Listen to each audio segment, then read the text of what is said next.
What's up, guys? Karlie here, your host of Zenish.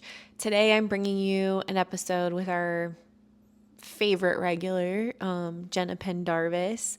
I love our conversations together. The way we feed off of each other is a little bit psychotic, and also, I don't know, unless you have a touch of attention deficit, sometimes I feel like it's a little bit hard to follow along, but we fucking live for it. So this week we're talking about the transition from Leo season to Virgo season, what it means to be moving from strength energy to hermit energy if you follow along in the tarot, and just all of the little spiritual insights and human insights that Jena and I have as regular practitioners.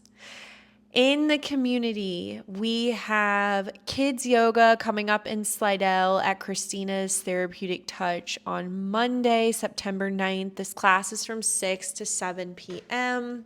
It is $33 for mom or aunt or grandma, and for as many children as that person wants to bring. We ask that you bring a yoga mat. This is a really fun experiment that we're doing. We do a little bit of yoga, we do a little bit of playtime, a little bit of yoga, a little bit of playtime. It's very much so just to be around community and children. The age range I have right now from 2 to 6-ish years old. I feel like if we get too much older than that, there's a little bit of a disconnect in the way that we hold space. So we're trying to keep it within that age range. We trust your judgment and we'll not turn anyone away. If you guys want to try it, we're completely open. Our next Sunday service is going to be on a Saturday, September 21st. We are taking a field trip to the Hammond Farmers Market with Jena Pendarvis. Stay tuned for more details. Follow along on either of our Instagrams for more. At the end of this episode, I will have a few minutes of content from our extended version that Jena and I recorded over on the Patreon. So if you stay tuned after the outro music, you can get a little taste of what that extended version is like. You can find the extended versions and weekly tarot and energy readings over on the Zenish Patreon. The link for that is below. Weekly readings are $3 a month. Weekly readings plus the extended versions of all of our podcast episodes are, I believe, $6 a month. And each of those tiers has a free 7-day free trial opportunity. The extended versions of the podcast have been so fucking good. So please head over there and check it out. I love you guys so much. Hope you enjoy this episode with Jena and stay tuned for the extra content at the end. Enjoy. All right, Jena, welcome to Zenish. How are you today? Hello, I'm good. I am still checking back into reality from vacation. I'm looking at the calendar because this segues beautifully into our September Sunday service. And I lied. The podcast episode will come out on August 22nd. Which I will have just been But you know left. what? That will be We said my first weekend. So JK, we're Just sending kidding. you love on the Thank pod you. in Iowa. But we said September because September 21st is the Yes. weekend that we will be doing Yes, a farmer's market. For Sunday service. We're changing things up for Sunday service, which will actually be on a Saturday in September, the 21st, you said? Yep. Yeah, Saturday, September 21st. I feel like farmers markets are becoming such a beautiful way to connect with community, connect with all the members in your community who are working at the forefront of farming and just small businesses and local businesses. And I used to work at a farmer's market in Hammond every Saturday for, I don't even know, like 2 years with my mom. We hardly missed a Saturday unless it was due to like really severe weather, but we were out there every weekend with our goods and wares, and I met so many beautiful souls. And the Hammond Farmers Market has been truly inspirational to me because it's run by a lot of people who are our age, so it's our generation, and they really truly care about like reusing old buildings and just bringing new life into old parts of towns that are being really used in a good way to just kind of like give back to community and provide space for different and new things without tearing down buildings or like rebuilding buildings. So the Hammond Farmers Market is huge now, and it's been thriving for a really long time. So we thought it would be a good idea to take you guys on a field trip for Sunday service. And basically, the idea behind it for me is to get everyone more accustomed to and aware of how to live cyclically through the food that we eat. And farmers markets are a perfect way to do it because these farmers only grow what they grow when they grow it. And farmers markets for me has helped me realize what is in season and learn a little bit about why it's in season and why it's important to partake in eating things that are in season, because not only is it better for the environment, to use what we have in excess, but it's also giving back to the small farmers that are around here who really are doing good with trying to be sustainable and be, ethical in their practices and organic as much as possible. So for this little field trip, we will go to the Hammond Farmers Market, and I'll provide either a list based on digestive types in Ayurveda, for like produce suggestions for everyone to have a personal little grocery list of things that'll work good for their digestive types as far as Ayurveda goes. Or I'll do something more general and go with like seasonal type of stuff. I'm excited. I'm I so think it'll be excited. fun. It'll be fun to get us in a different environment too. Yeah. We've done a really good job being consistent with our space in Slidell, which I freaking love. We love Christina. Love her. I think it'll be fun to change it up. It will be this fun, month. and it'll get us all together somewhere else. We can figure out the details about carpooling and stuff like that. But it also to kind of expand our community somewhere else. I love that we're grounded in Slidell too, but also there's so much connection to have just on the North Shore in general. Like maybe we can just hop from markets, around Covington and Mandeville. The Hammond one is just very close to my heart just because that's where I started off as a small business owner, as a stay-at-home mom, and it's a really beautiful market, and it's huge. I mean, it's huge. It's a huge farmers market. They have so many excited. different people and so many different things, and it's exciting to know that we have that over here. I'm trying to talk Jordan into coming too. You To should. crash Yeah, in the everyone party. should bring like whoever. Bring friends, bring moms. It's from 8 to 12, so it is an earlier market, but I feel like if we met up there around like 10, that's kind of a doable time. Perfect. That's when Sunday service is anyways. Yeah, We just have I a love little it. drive. I love it so much. Okay, so speaking of the energies of the season, we were having a conversation. Eddie, up. We were talking about the energies of the season. We were catching up before we started recording. And at the time of this coming out, we're moving from strength, which is Leo energy, into Virgo energy, the hermit energy. But I also really love tying this all together. I feel like it's an auspicious energetic frequency right now because we're also moving from 2024 from strength into 2025, which will be Virgo energy. So I almost feel like this little transition period from Leo into Virgo is also giving us a taste of how it'll feel to move from 2024 to 2025. And I feel a little bit I'm excited about it, and also it's a little bit annoying because I think the Hermit has been loud for me for a long time, like a really long time. That card keeps popping up, which I love, but also it's such an inward pull of energy, and I keep trying to. What I love about sitting with energy is that I like to see how in each season it shows up a little bit differently. I think you get a different taste of a card the longer you work with it, because I don't think it shows up the exact same every time.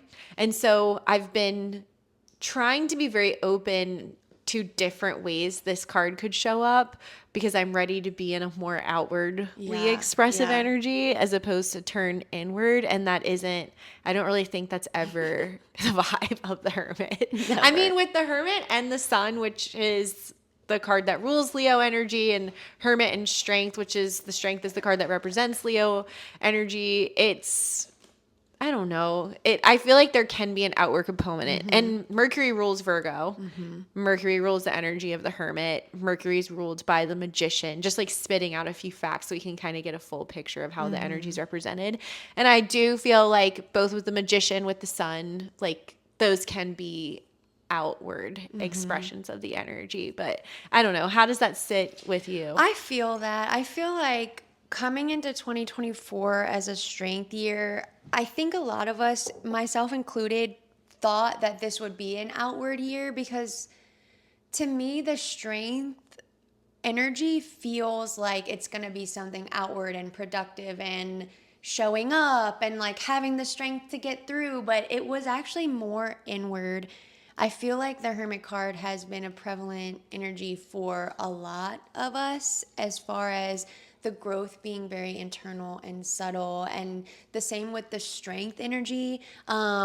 We were talking before we started recording about Tarot for the Wild Souls recent August energy episode, and her reading was a lot about the strength card in Leo season, of course, but then also the Hierophant energy, and it was a lot about reworking an inner terrain, like reworking an inner narrative or an old identity or an old way of thinking.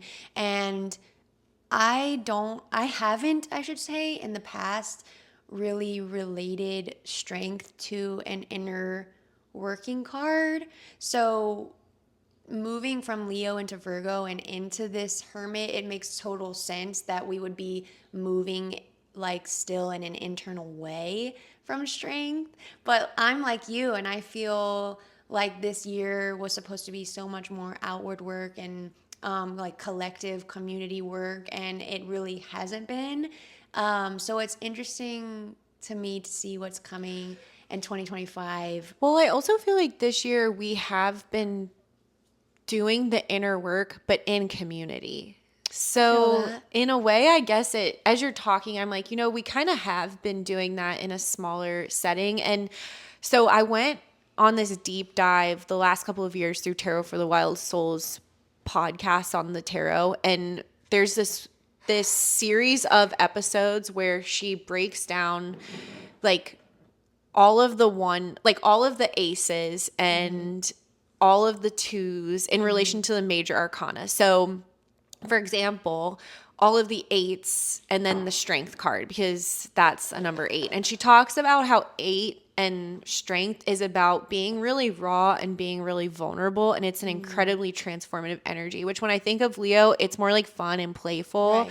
And outward and giving loving. and childlike and Yes. fun. And so a lot of what I've been feeling in this season of Leo is it's fixed fire. So it's how can you sustain the energy, which I think that if you're still learning about yourself and rewriting narratives, there is this rebuilding that has to happen. And it's almost like nurturing this fire to sustain long term.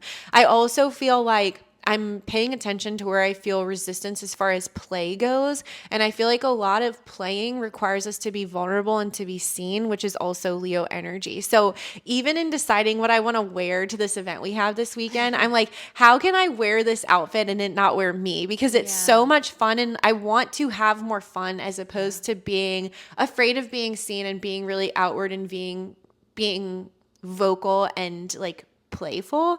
And that's not easy when you are not used to being so seen. Yes, I agree. And I feel like having a child reminds me a lot more of being playful, but then I also find myself pushing back of, oh, I have this to do and I have things that I want to do and things that I want to get done and things that have to get done. And so sometimes I find myself shutting out play with him, and I will feel mom guilt about it, afterwards, because I'm like, okay, I could have just taken 20 minutes to just kind of play doing something, but then you're just like, oh, I don't have time or I don't feel like it. And then rewind to this past Monday when we did the little yoga mommy and me class, and all I could think about during and after the class was how perfect for Leo season to have this class where we literally just played with children in Christina's setting, and it was just absolutely perfect. The chaos. But it was perfect. It was perfect. I told everyone at yoga that I kept having this dream the week before that I was teaching. I was teaching adult yoga classes in the dream every time. But no matter how loud I yelled or how big I felt like I got, not a single person heard what I was saying. And the whole hour went by and I kept thinking I'm going to get fired. Like, I'm going to get fired. Not a single person got anything from this class. Like, no one is hearing me. And that is literally how it felt through periods of time in that class. But I loved it because everyone got an opportunity to let it out. Mm-hmm. All the kids were able to be together and just be wild. Mm-hmm. And then Honey really came in clutch with those yoga books and those yoga cards. Yes, those were beautiful. I felt like it was fun letting everyone kind of be in their little setting. Mm-hmm. And then we'd bring it back in and then they'd be chaotic again. And then us as the adults, like we had a chance to be silly and we got to play. And they were so funny. It was funny. And then the kids got to be adults. Like Lucy and Olivia bossed everyone around. They're so great. They were your mini teachers. What's your name? What's your name? And you twist this way. No. Not like that. Like there's just, it was really fun. It was perfectly appropriate. And I don't know. I feel even in Leo's season where it's this very outward, fun, supposed to be expressive energy, but also when Tarot for the Wild Soul brings in the words raw and vulnerable, I also feel that too. And there's this sense of being really tired, even though we're in this fire energy. And when I was helping my sister with the kids this week, because she had surgery, so we've all been taking turns keeping them, I still wanted to do my normal routine, and it was really nice to be too tired to try to organize any of my experience with them. So I just did my shit and let them be themselves while I'm working out or having my lunch or trying to work. Just kind of, I don't know, there's something nice about being too tired to be controlling and just letting shit happen. Yeah. And we're also moving into that very perfectionistic Virgo, which is a little terrifying as you're talking about the tired, because I do feel like there's been a very low energy feel to this Leo, like very tired, very moving slow, and not being all wild out and bright and sunny. But it is still summer and it's still a very active time of year, and we're moving into fall, and that Virgo energy of the Hermit, which is very inner critic, very perfectionist, very like tiny detail, everything, right? Nitpicking and all the things. And to me, the Virgo energy feels like a very big time to be like, okay, it's time to get my shit together. It's time to get on routine. And that's kind of how I've been feeling. And I've been trying not to be harsh on myself for being out of my routine, right? We just were on a cruise. There was literally no routine. It was vacation. And I was letting myself live up my vacation. And I was trying not to find myself being self-punishing and saying things like, I shouldn't have had this drink, or I shouldn't have ate that, or I shouldn't have been doing this, or I shouldn't be taking a nap midday. And it was really critical. And I had to tell Brian, like, you know what? I'm enjoying this trip. I'm enjoying this time together. I'm enjoying the way that we're spending our days. We didn't have cell service, so everything was very present and very in the moment. And I was like, I'm just going to let myself have it. Like, just let myself be, because I feel this pull and this shift coming for Virgo season, but also with me going to school in less than 2 weeks. There's going to be so much time for me to get back on my routine and be settled into my day-to-day and things that I need to get done and how I have to show up, and knowing I'm going to be in Iowa where I always feel very balanced. Like, I know I'm going to get there. So I'm trying to be easier and more gentle through this transition into that, because it can feel like such a hard stop of like, playtime's over, it's time to get your shit together. Well, we move from fire to earth. And I think that anytime we transition through a season, especially being really sensitive, I feel the shift. Like you feel the pull into the next one, Already. but then there's also this like pull back into the previous one, Yeah. you know? And I think that there's such chaotic energy as we go back to school and like prepare for back to school. And even if you don't have children, back to school energy is everywhere, especially on the There's roads more and people in traffic. out. And exactly. And then I feel like Virgo is kind of a time for everything to settle. I feel like once we Yeah. get into Virgo season, everyone's had time to figure out a routine and we kind of settle back in and refine what's working, what isn't on a physical, tangible Yes. level. And Virgo also is the 6th house, right? In astrology. No, Tell you right now. I think it does. I felt like 6th house was Leo, but we're about to Was find it? out. Okay, Hold yeah, on. let's just Um, clarify. hold please. This book is amazing. I love it. My brother gave me that book. He was like, Really? "We don't use this, so do you want it?" I was like, No, absolutely. it is. It does. It's the 6th house, yeah. So 6th Mercury. house, Mercury, Virgo and Mercury are the 6th house, yeah. So that's very ruled around health, routine, more of that inner work, which I never realized Virgo was the Hermit card, but it's just making so much sense. So I love that you put that piece in there, because Ooh. Mercurian energy to me is very Gemini energy. It's They're very both ruled by Mercury. exactly. Well, yeah, Virgo. So to me, it's very out and communicative and connected and busy. And so seeing that the Hermit is also into play, I think that's where like the inner critic can come up so much, because it's more of this like mental chatter than not necessarily as much outward chatter, like being involved in community. I feel like it's also more grounded because it is an earth sign. Yes, it's the Earth Priestess. She really is. She is just what I inspire to be. I love Virgo energy. It's also a little I do harsh. too. It's a lot of the hard. Virgos I know are harsh. The Virgos I know are very in their shadow, and Really? it's hard.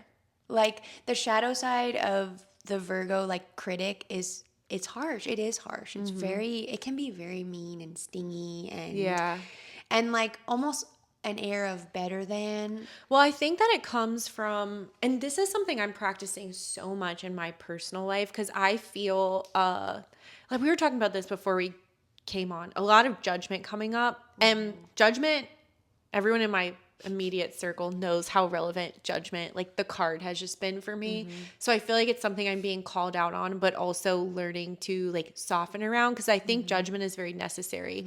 And anytime I feel myself coming from a place of judgment, lately I've been allowing that to come in because I'm so quick to shut it down because I want to be nice. But I also think judgment is incredibly necessary. Yeah. I also feel like when I am feeling really harsh, I can see the way that I hold myself to such a high standard. And I feel like this is very Virgoan. I hold myself to such a high standard that I can't help. I unconsciously want the same thing from other people in my life. And so it's hard to soften. And I think a lot of people who have really strong Virgo in their chart, they are perfectionists and they don't know how to soften around that. And so you automatically treat other people the same way. Yes, Brian is a Virgo Venus, and it comes through towards me and Reese as very tough love. Like, oh, I love you, but like this, and this. And it's like, I just expect more because I know you're capable. And it's like, there's that intention of, I see more in you and I see the good in you and I see your capabilities and I see how strong you are and your gifts. But it's that little air of like, but Well, it's I kind of don't like like this part. It's like, I know how to do this better than you. Yeah. And in yoga, I forget which yama or niyama it is, but I remember reading how when we worry about someone or we insist that we know better than someone, we strip them of their power. And so how selfish it is to even have worry for someone else because it's Yeah. a lack of faith that someone can figure it out for themselves. So I find myself doing that quite often too. And it's also kind of a relief when you think of it that way because you're like, I don't have to worry about this person. All I can Right. do is be present and Right.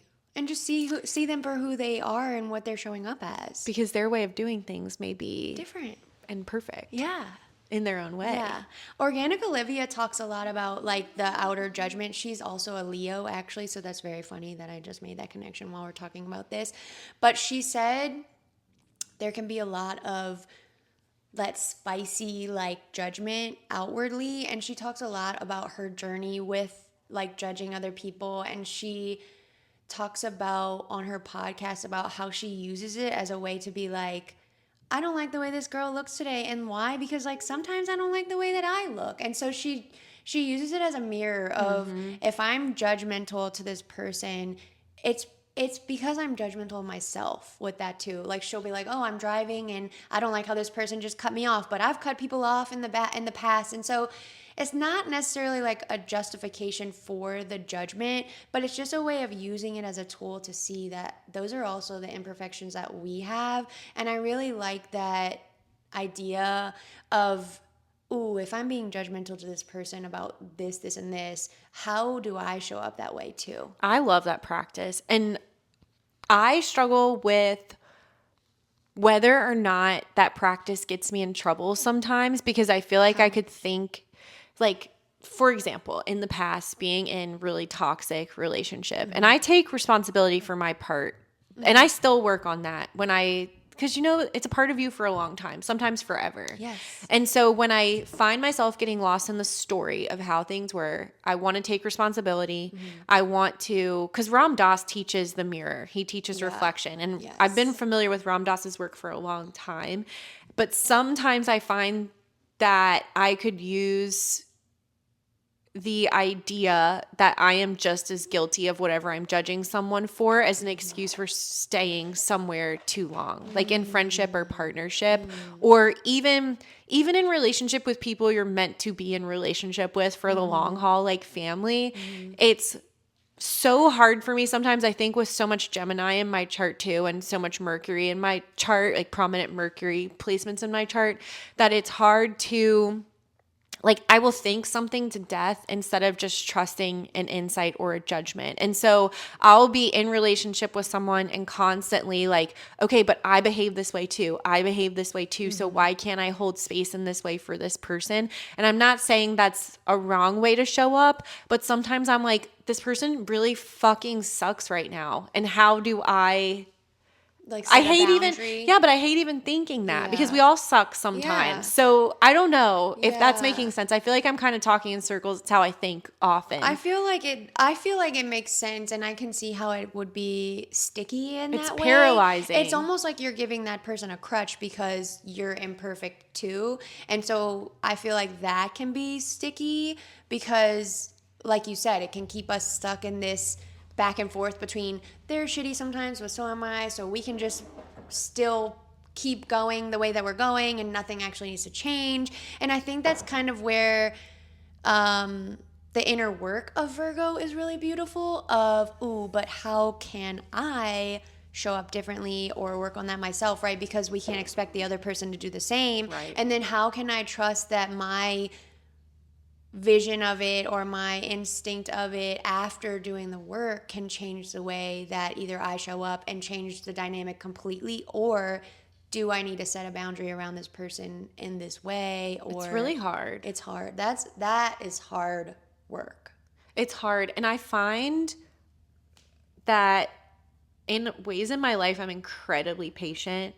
And then there are other ways where I have zero tolerance for someone going through something. And I think because you see the potential in someone, and I don't know, it's weird. Being in relationship, being in friendship is really hard sometimes. It is hard. And I think there's a lot of expectation around someone else doing their work while we're in this world and doing the work that we do, and for ourselves, not necessarily in community, but just our own inner work, and hoping or like expecting someone else to do that, because I've found myself having those expectations of Brian in our marriage, and just, oh, I'm doing all this work that he's aware of because I share it with him. And there's this expectation sometimes of, oh, well, you need to do yours. But how is that even fair? Because we're on our own paths and we're on our And I own also journey. feel like And sometimes they're doing the work in a way that, it's like, we're different. so wrapped up in our work and what we're doing and how we expect them to show up. We're not really seeing the work that they're doing in a Right. different area on another In a different side. way. Yeah. I also feel like the ways that I get really activated, or like the judgment gets turned on in relationship, lately I've been taking this bird's eye view approach where I'm like, I don't like how this makes me feel at all, and I'm very, very aware of it. And I'm wanting, like, the intention, the prayer that I say in that moment is, I want to keep this feeling in my back pocket. And when I start to make someone else feel this way, I want to be aware of it immediately. And I'm finding that I am. Like, immediately in the next situation, I'm like, okay, this is the way I'm showing up. In the same way that person made me feel bad previously, I'm really appreciative of this. And then there's kind of not this expectation in the interaction, the initial interaction, that like activates you, because you're like, okay, intention is set. Next time I make someone feel this way, or before I make someone feel this way, I want to know that it's coming. And I feel like that's helping too. Yes. And I think that's just part of being more aware of our own actions and intentions, but also, I guess, like seeing how that energetic exchange can happen from both sides, no matter who the relationship is with. And I kind of told myself, I guess a year or so ago, and I even expressed it to Brian, that like I'm living from a place of not holding expectation of anything. And that's super hard, because that's totally surrendering to however we are as individuals, and how, like, whatever that means for our journeys separately, and also what it's going to look like together. Because me holding expectations a lot of times were unrealistic. It was very, what I expect of myself, so I expected of you. And that's not fair, because we're different people. We have different lives. We have different things that are on our minds, like different ways of living. And then also, because it was unfair to me to have expectations put on me that I didn't like. So I was like, okay, I don't like these expectations being put on me that I feel like I can't fulfill for you and I can't show up as, because that's just not authentic to who I am and who I want to be. So I'm no longer going to have these expectations on you. So we have to just drop. We just have to drop, Which is hard that. because they're always there. It's always there. So really the practice is becoming aware of where the expectations are. And catching it before you try to express it in a very unloving way. Right. That causes friction and, unwanted issues. There's so many layers. There's so many layers. I feel like all sometimes very I know Virgo too energy. much about everyone in my life. Right. Just don't tell me. Just Just don't share. I'm not going to share. You don't share. Because then it gets more complicated. It does. It gets more complicated. It's easier to just pass judgment on someone when you don't know the depths of what's going on. And move on with your life. Like, the practice of being aware and always showing up in love makes things complex. I know, and I've been an open book kind of person for as long as I can remember. And I'm realizing now how, first, triggering that can be to people. Second, just, I don't want to say too much in a negative connotative way, because I've been working around not being too much, but just that there's an appropriate time to share more. There's inappropriate times to share more, and seeing how that affects people, especially in close relationship to me, because we're all going through our own shit. And I have found ways to, I guess, support myself and not needing to be so wide open about everything and not share everything. But then I'm like, is this gatekeeping? Is this, like, not being open and vulnerable? Or is being vulnerable better all the time? But I feel like that can just push people in ways that are just also not I've been asking comfortable. myself in the salon why I feel inclined to share certain things Yeah. with people. And I think for me in that specific setting, which is a great place to practice, is a lot of times I'm doing it to fill the silence because I feel the need to entertain, and my life is very entertaining. You got a And lot of juice. there's a lot of juice and a lot of tea about me and the people in my immediate circle, which isn't fair, but my family also literally. I mean, I They posted live the other for day it. on Instagram, like, send nudes to each other. Like, at least the sisters do. And They live for it, it. it's like there is no filter. Right. So it's kind of like your business is my business, and now it's everyone's business. And lately I've been like, why am I sharing this? And because part of me is so ready to just stop speaking to so much. And I find that there are moments in the salon where I go on autopilot and I'm not at all connected to the words coming out of my mouth, and I don't like that feeling anymore. I don't want to be seen in that way anymore. I don't want to hold space in that way anymore. But it's hard to stop because then there's another level of quiet that comes with it, and uncomfortable, but also it's preserving both the energy of myself and the person in my chair. And obviously these practices bleed out into other areas of my life as well, but it's a really good place to start. And that's where I've been more conscious about, do I need to share so much? Because it's what you said about the saving the energy part. It's realizing that I don't have this abundant well of never-ending energy like I wish I had, or like a lot of other people that I know have. And realizing that I'm also doing a disservice to myself by, I guess, being leaky with my energy in certain ways. And that's one of the ways that I seem to love being leaky with my energy, is oversharing. And that, I don't know, maybe I need to get back into my little private practices of journaling it out more with myself so that I can get it out there but not feel so depleted or feel so wide open, right? Because boundaries has been a big thing for me lately anyways.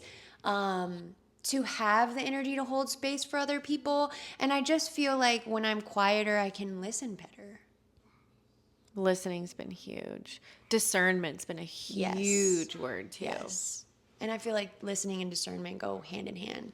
I feel like this whole conversation, I'm listening and I'm hearing the words we're using and energetically putting things into perspective. And I kind of feel like Leo's an opportunity to kind of stretch your energetic body and your boundary and feel out where it is. And then Virgo's a time to rein it back in. So you get really expressive, you play with being raw, you play with being seen, you play with being vulnerable. And then as we move into Virgo's season, it's kind of tightening up that ship and a little like more tonifying reflective. everything from being so wide open. I agree with that. And I think the rest of this year is definitely going to invite a lot of reflection because all these planets are retrograde too. Like what did I say? Mercury, as of 4 days ago, is retrograde. And then Chiron is retrograde, Pluto is retrograde, Neptune and Saturn are all retrograde. And those are heavy hitting planets. Like those are collective planets, but they're also very internal planets. Like Pluto is very much a collective shift right now with the being retrograde in Capricorn until we finally fully move into Aquarius. So there's a lot of things that we're seeing collective, and you mentioned that before we came on the pod about this very like collective internal energy, which kind of sounds like an oxymoron, but it's there. We're all feeling that's what I'm looking up right now. Yeah. Because what's confusing to me is the generational outer planets, Uranus, Neptune, Pluto, which all of those are retrograde, or just Neptune and Pluto from what you know? Not Uranus. So Saturn is, which is I guess it could be both. It could be collective and internal, but I think it's looked at as more of an inner. So whenever we are saying that these planets are retrograde and it's more reflective and internal, they're also generational planets. So there is a collective aspect to them. Yes, if your Pluto and Neptune are the same as your inner circle of people or friends who are similar in your age, you're all going to feel it in similar ways. Right. And then usually everyone has their own Saturn, but even that can be generational because you and I both have Saturn Aquarius. So it takes 2.5 years to move through a sign. So there's a period where. So there's some people close in age, who will feel similar effects of their Saturn returns, like in what areas they are. Not necessarily the same house, but the same sign. Right. And so, Saturn is retrograde. Chiron is very personal, but it does have a lot to do with like the Pluto kind of dark shadow. It's not necessarily a death. It's more of like what we bring into this life as our wounds. And I've been doing a lot of Chiron work this year. I feel like around, and also my Chiron is in my 6th house. It's very Virgo energy. It's very health related. It's very inner world reflective. And it's in Leo. So I feel it really hard right now in this Leo Virgo energy and Chiron being retrograde. So there's a lot around finding my outer voice and finding ways to show up as my full, bold, think that Leo, like sun energy. Right. And that's been a whole journey for me. And I think that these last few months are inviting me to just dive in fully because, I mean, what else am I going to do? Mm-hmm.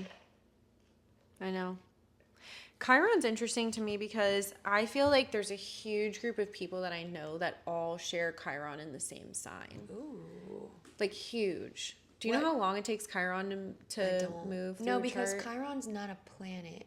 It's an asteroid. I actually don't know that. I'm going to have to look it up. Yeah. I'm curious because the other day, Cancer. Wow. Oh, mine's in Cancer. But I know, like, the other night I had a bunch of girls over and all of their Chirons are in Cancer too. So is Jordan, so is his brothers. That's very interesting. I know. But you fall in the same age range, so it can't be, like, years long. Isn't that weird? That is weird.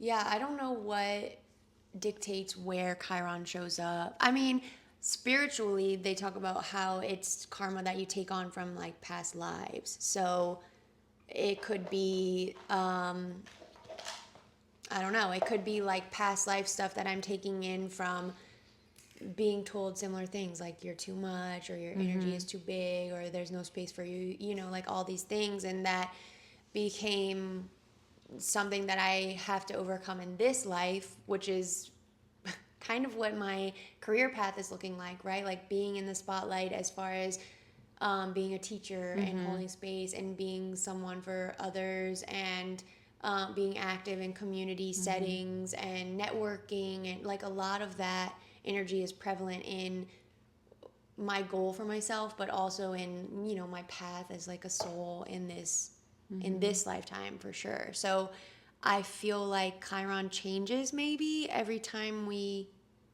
evolve like past it, or because Chiron is also where gifts lie. Like Sabrina Lynn talks about the golden shadow, which is like the shadow of your gifts. Like it's not necessarily a negative thing, but it's in the shadow because you're unaware of it. I feel like Chiron kind of shines light on how you can use these things that may have been hard for you to overcome or difficult or painful, but where your gifts lie in that. And so it's using that Chiron wound and karma to kind of like undo the karma of it and start it as how you can like give back and serve in this life. That's interesting. Molly McCord has a really good episode on Chiron too, breaking down like the mythology behind Chiron, which pulls it all together really well too. I've never heard hers. I'll have to listen. It's good. It's interesting. I don't know. I love astrology. I love this work. It really does have such a lovely blueprint for... It validates so much when you feel isolated too. It's made me a lot more patient with other people too, because I don't know what's going on, like what kind of transits they're having or where their placements are, or I remember when I first started diving into astrology, I realized how different we each are. And so a lot of what it softened for me was my expectation for people to live their life like 100%. Me, because they can't. Astrology was the first tool that I utilized to figure out why there were things that I just could not see the way that Brian saw, or the way that Reese does things, and why I can't, like, I just feel certain ways about how different our energies are, or why we do things differently, or why we're so opposite, or, you know, how come this makes me exhausted and they're just fired Right. up. And it's been so insightful on the differences, and it makes so much sense as to like how we are as our blueprints Right. on this journey. And it helps, like you said, not have an expectation as far as like why you're not doing this or why you're not showing up this way because of transits that they're going through. Yeah, it's a very helpful tool to have. And if any of you ever wonder why someone asks you your birth time, it's because it really truly does help. Even as a practitioner, I would love to have everyone who I see as a client's birth information to have a peek inside their chart. And I know that's a vulnerable thing too to some people, right? Or it could be scary or have this like scary connotation, but it's really not. It's not to say that something's wrong with you, or that it's set in stone. Like, you know, you can take it with a grain of salt. We have free will, so we have the opportunity to change things that are even written in the stars. Nothing is solid. Nothing is, you know, made to be permanent. I think I love that about the Chiron stuff too, and even like Saturn and your karma. We can make good karma, and we can, you know, address and take care of old karma by doing certain things and serving in different ways, and, you know, expressing our needs in certain ways and changing old generational patterns. And I think it just puts the responsibility more in your hands when you're aware of that. It's not necessarily to use it as an excuse or a crutch or something to scare you, but more of just to make sense of things and like have something to kind of guide you through all of it. Right. So, yeah, it's a guide. It's a good anchor, Yeah. especially when you have a good teacher. Yes. Okay, we're getting to our point, our little like timing point. We're about 48 minutes.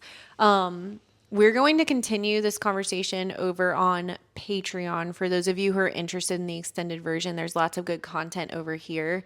Before we close, Jenna, I want to ask you if there's like a product or service that you're really loving right now, or just a thing. I don't know. I've been actually simplifying still my little like supplement stuff. But I am getting back on the back to school immunity stuff. And so that antiviral tea from Green Oaks Apothecary has been my jam. And also introducing like echinacea and stuff just to kind of prepare. Everyone's going to be in it. We are all in the same boat. School is starting. The snot is coming. Like, just Virgo energy is really good for back to school energy of like getting back into routine, and just kind of like settling into ways to strengthen your immune system and prepare for that winter season coming. It's a really good time in Ayurveda to start doing detoxes again. So really just strengthening your immune system and getting ready for the inward journey. I'm going to shout out Rasa again. As we drink the coffee. Oh my God, it's so good. We're doing the dirty Rasa this morning. It's my favorite. I'm really loving coffee lately. Me too. And so I'm still having it every now and then, but I try not to drink it too much because it really does fuck with my, I feel inflamed. Like I feel anxious. I feel, I don't know, just a little on edge sometimes when I drink coffee. So transitioning back to my Rasa practice has been so nice. It really does give me that energy without the anxiety. Yeah. So I'm going to shout them out probably them out. forever. I love Do them it. so much. Every time. It's so good. Okay, for more from Jenna and I, head on over to the Patreons, the extended versions here. We have some ideas of what we're talking about. I'm not going to say anything because I want to see what comes up. Come check and if us you out. stay tuned after the ending music on this episode, you'll get a little minute-long clip of something juicy from the Patreon episode. So A little teaser to get y'all get you hooked. into it. Get you hooked into the juiciness that happens over on the Patreon. We love you guys. Peace out. See you later.